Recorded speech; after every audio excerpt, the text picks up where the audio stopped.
Cet épisode est une présentation de Chef Maison. Chef Maison, le meilleur traiteur, ça arrive sud de Montréal. Peu importe ta situation familiale ou ton besoin, ben Roger, le propriétaire, a un format pour toi. T'en veux-tu des choix? Familial 5 jours, monoparental 5 jours, individuel 5 jours, format grande famille. Familial, 2 jours. Monoparental, 2 jours. Individuel, 2 jours. Grande famille, 2 jours. Puis là, je t'ai même pas parlé des forfaits lunch à part de ça. T'as juste à appeler au 438-872-9500. Puis mon ami Roger Yengang va se faire un plaisir de bien te servir. Parce qu'oublie pas, pis ça tu le sais, Chef Maison, la solution.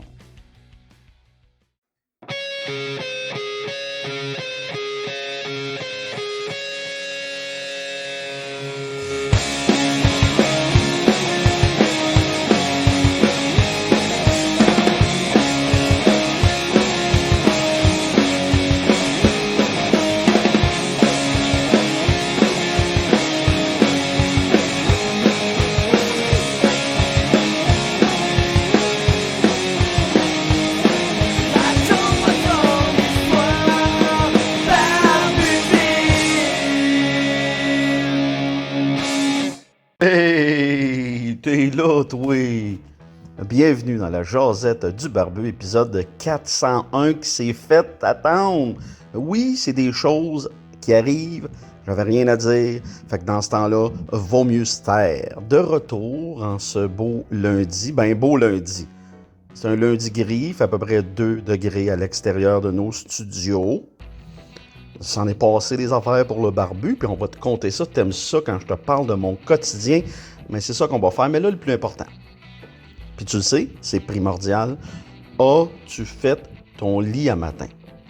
Parce que tu le sais, faire son lit, c'est une micro-réussite. C'est la première réussite de ta journée. As-tu fait ton lit comme David Goggin? As-tu fait ton lit comme Joe Rogan? As-tu fait ton lit comme Vitaly Klitschko? As-tu fait ton lit comme Jean-Yves Lavoie d'Angel Voica? As-tu fait ton lit comme Simon Chartrand de chez Cascade? Parce que tu sais, ben non, t'as pas été sa planète Mars, t'as pas fait une opération à cœur ouvert, mais le premier geste de ta journée a été une réussite. Sur ce, pendant que tu vas faire ton lit et que tu te sens mal parce que tu l'as pas encore fait, ben moi, je vais commencer la jasette du barbu, épisode 401. 401. Voilà. Premier sujet. Poste Canada, le bureau de Poste Canada à la Chine qui est dans les galeries La Chine, plus précisément au Pharmaprix. On ne peut pas se plaindre du service à la clientèle parce qu'il n'y en a pas de service. Non, mais je veux dire, c'est horrible. Quand je dis horrible, je dis horrible. On va dire, là, depuis la pandémie, on dirait que les business, peu importe le genre de business, on dirait qu'il manque de personnel. Puis, ben, ça se ressent au comptoir. Je vais te dire, j'ai été là chercher un item. Les files d'attente, c'est incroyable. Tu te demandes comment ça se fait que c'est lent comme ça, mais à un moment donné, tu comprends que c'est par manque de personnel. Ça donne rien de se choquer après les commis. Parce que eux autres aussi sont à bout. Nous autres, on est à bout. J'ai l'impression que l'ère du temps 2022, il y a bien du monde qui sont à bout. Bien du monde de fatigués. L'inflation n'aide pas. La pandémie n'a pas aidé. Là, on peut dire qu'on est... même si le COVID est encore là, puis il va être toujours là, j'ai bien l'impression, on peut dire qu'on n'est plus dans une pandémie. Bon, on se fait vacciner quand même, puis ça, c'est bien correct. Là. Moi, j'ai 3 vaccins. Il va falloir que j'aille faire le 4e. Là. Je suis dû. Mais bref, c'est ça, l'air du temps est lourd. J'ai l'impression que les gens manquent de patience en général. Ben, je les blâme pas, hein. Je veux dire, on va se le dire, c'est pas facile présentement. Pas facile de voir le verre à moitié plein, je te le dis. Mais il faut garder le cap, il faut garder le sourire, il faut continuer à foncer parce que si on continue pas à foncer et à garder le cap, qui va le faire? Ben, c'est ça. Ça devient une chose personnelle, puis c'est pas égoïste ce que je dis, mais si moi, personnellement, j'ai réussi à garder le cap, à être positif, ben ça fait une personne de moins sur cette planète qui est négative. Moi, je le vois comme ça. Je ne sais pas toi comment tu vois ça. Tu peux me donner ton opinion si tu veux via le barbudeville@gmail.com. Mais c'est ça. Je regardais ça chez Post Canada, c'était complètement ridicule. Une file d'attente là, qui faisait tout le magasin. Juste pour aller chercher un item chez Post Canada. Puis on s'entend chez Post Canada, tu regardes aller le système, comment il fonctionne. Il y a beaucoup trop d'étapes. C'est incroyable toutes les étapes qu'il y a pour arriver à avoir ton item. Ça n'a pas de bon sens. Puis là, quand tu mets juste un commis, puis là, d'ailleurs, à ce Post Canada-là, il y avait une des caisses qui était brisée. Donc, il y avait juste une caisse de fonctionnelle. Donc, c'est sûr que là, tu ralentis encore plus le processus. Puis la faune de gens aux Galeries La Chine, on va se le dire, ça vole pas haut. C'est plutôt bizarre. Et j'avais l'impression d'être dans un Twilight Zone, je te le dis. Il y avait toutes sortes de gens plus ou moins bizarres. Ça ressemble à ça. Mais là, je veux pas me mettre au-dessus des autres, c'est pas ça que je fais. Je fais te dire qu'est-ce qui était mon impression, puis c'est pas pour me penser mieux que les autres, c'est pas ça. Vraiment pas. Autre sujet. Suggestion de podcast, j'ai pogné ça sur YouTube, puis j'aime bien ça, puis ça me rappelle des souvenirs. Tu te souviens-tu de Reg Laplanche, qui était à Musique Plus, qui faisait un 2-3 punk, qui était spécialisé justement dans les émissions punk à Musique Plus. Il était super bon comme VJ. À l'époque, c'est ça qu'on disait, des vidéos jockeys, des VJ, pas des DJ. La belle époque. Lui, il a été là longtemps, là, je pense qu'il était là 16 ans à Musique Plus. Maintenant, il fait de la radio dans le coin de Matane. Ben, il n'a pas changé. Puis là, son podcast, c'est bien intéressant. Ça donne l'occasion de le réentendre, de le réécouter. Lui, il a continué à faire de la radio à travers ça. C'est toujours bien intéressant. Il est toujours d'actualité. Ses invités sont intéressants. Là, j'ai écouté l'épisode avec Isabelle Desjardins, qui était à Musique Plus avec lui à l'époque, qui est la femme de, David, ancien joueur du Canadien. Bon, j'ai un blanc. Bon, mais tu sais c'est qui, là, tu t'écoutes, là, puis tu me dis, voyons, Barbu. Mais ouais, fait qu'il a reçu Isabelle Desjardins. Très belle entrevue, elle qui reste avec son mari maintenant et ses enfants en Suisse. Elle parle justement là de ça. Elle n'a pas le goût de revenir ici. Elle a vécu avec son mari à New York aussi, parce qu'elle a joué avec les Rangers. Les Rangers direct au cœur de Manhattan, au Madison Square Garden.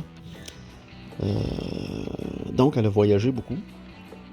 Puis là, apparemment, ils sont très bien en Suisse. Ils ont été joués à Moscou aussi pendant une année, à KHL. Donc, ils ont fait le tour, puis ça, c'est le fun. Puis là, ils sont en Suisse, sont installés là-bas. Pour eux, c'est la maison. Ils viennent au Québec 2 mois par année, mais pour eux, vraiment, la maison, c'est là-bas. C'est intéressant d'entendre le point de vue de quelqu'un qui a vécu ici, qui va vivre ailleurs, puis qui donne sa vision de ça. Mais c'est bien intéressant, ça donne un autre point de vue que Ici, on pense tout le temps qu'on vit sur le plus beau coin de terre de la planète, mais apparemment que c'est pas ça. Apparemment que la vie est plus facile et plus bonne en Suisse. Ben, c'est possible, parce que c'est un beau coin de pays, là. Il y a des coins plus difficiles que ça, puis je te dis ça, mais on est bien ici, là. Je veux dire, on n'a pas à se plaindre, là. Ça pourrait être plus difficile que ça. Mais bref, Reg Laplanche, va pogner ça sur YouTube dans l'onglet recherche. Mais Reg Laplanche, podcast. Puis, il y a plein d'épisodes. C'est super intéressant. C'est en collaboration avec Boulevard, je crois. Mais là, je te dis ça sous toute réserve. Bref, c'est ma suggestion de podcast. Puis, il mérite qu'on l'écoute parce que c'est des bonnes entrevues. Puis, il va ailleurs. C'est pas le classique, un humoriste qui fait une entrevue avec un humoriste qui parle d'humour pendant 1 heure. C'est pas ça, là. Les invités sont diversifiés, puis je trouve ça bien intéressant. Fait que va voir ça, puis si t'es comme moi un fan de Musique Plus, ça va te rappeler de beaux souvenirs. Bon, on a vu la semaine passée, autre sujet, en parlant de souvenirs, on a su que Jean Lapointe est décédé. Puis hier, je suis tombé sur une entrevue de son fils qu'il a fait avec son père avant de mourir. Très particulier, son fils Jean-Marie.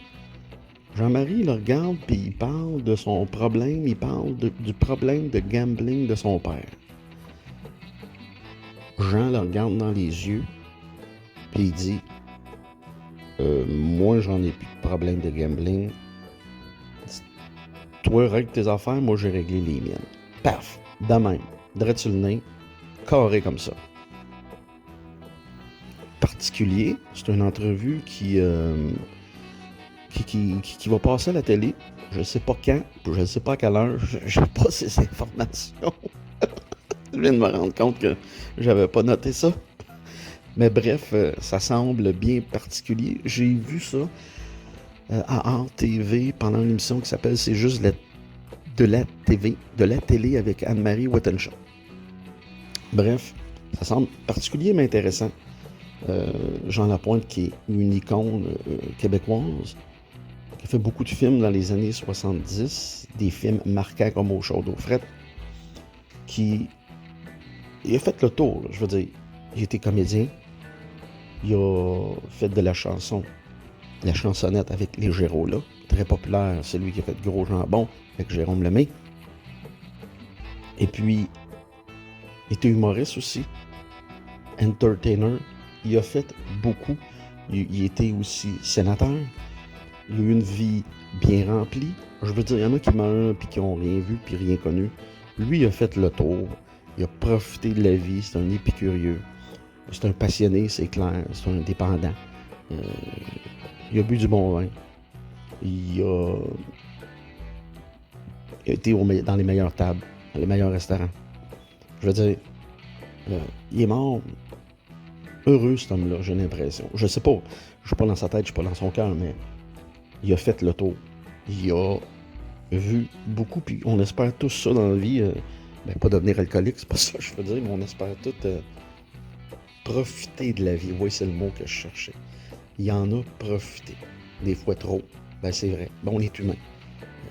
Ça nous arrive tout. Ça n'existe pas, la perfection. Puis oui, on va parler de modération. La modération qui a bien meilleur goût. Mais ça, c'est pas tout le monde qui est capable de faire ça. C'est pas donné à tout le monde. C'est simplement ça que je veux dire. Bref. Bon, je suis en train de regarder, voir combien de temps il me reste. Les enregistrements. Voilà.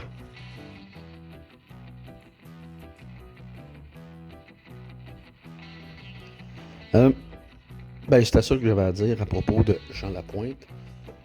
Bon repos, bien mérité. Puis, c'est quelqu'un que moi, j'appréciais dans le sens que c'est pas ma génération. J'appréciais dans le sens qu'il n'était pas parfait. Puis il savait. Puis il le disait. J'ai lu d'ailleurs sa biographie était très intéressante. En parlant de ne pas être parfait, j'ai fait un spectacle samedi. Puis ça, il y a des fois, quand t'as de l'air d'un million de dollars, ben là, ce soir-là, j'avais de l'air de 500. J'en prends une partie. Il y a une partie qui m'appartient. J'étais dépassé par les événements, c'est-à-dire que la foule était difficile. Il n'y avait pas d'écoute. Personne n'écoutait.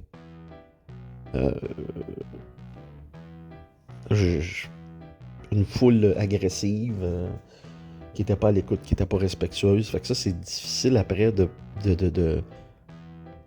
c'est difficile après ça de faire son show puis de poursuivre. C'est très difficile. Je l'avoue, j'ai été déstabilisé. J'aurais pas dû. J'aurais dû faire mes petites affaires puis ainsi de suite. Mais c'est pas ça qui est arrivé. C'est toujours un peu déstabilisant par la suite.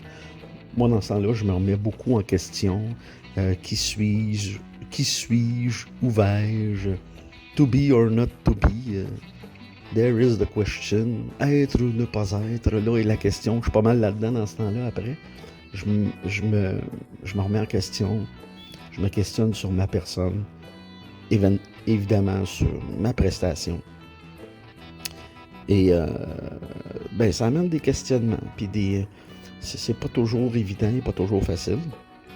En même temps, je suis pas en train de me plaindre. Je veux dire, il y a des choses plus difficiles que ça dans la vie. Mais quand même, ça amène des questionnements sur ma personne. On dirait que je le prends personnel. Je devrais pas.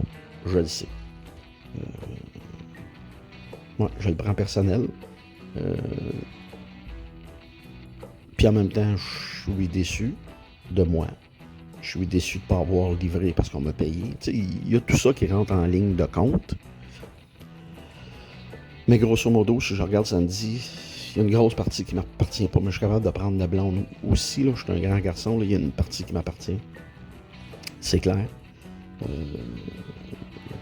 Il y a une phrase qui dit « Show must go on ». C'est ce que j'aurais dû faire. J'ai fait ce que j'avais à faire, mais j'ai coupé court. Puis j'étais déstabilisé. La foule me complètement gelé. Puis ça, avec mon expérience, ça devrait pas arriver. Je devrais être capable de rouler avec les coups. Là, je l'ai moins fait. Je l'ai fait, mais ça a été difficile. Bref. Ça, c'est décevant. Mais c'est des choses qui arrivent. Ça fait partie du métier qui n'est pas toujours facile. Quand t'es conteur, quand t'es dans le monde, je fais pas beaucoup de spectacles de ce temps-là, donc je suis souvent rouillé. C'est difficile de faire aller la machine. Mais je n'ai pas dit mon dernier mot, j'ai la tête dure. Je vais continuer à avoir le verre à moitié plein parce que c'est nécessaire. Puis c'est ce que je vais faire. Sur ce, c'était Ta Jasette du Barbu, épisode 401. Bon, on se revoit pour la 402 au Racabessic. Saint-Jérôme Harley Davidson. Pour voyager, pour s'habiller, pour partir sur un nowhere, pour rouler en toute liberté. Ta route commence chez Saint-Jérôme Harley Davidson.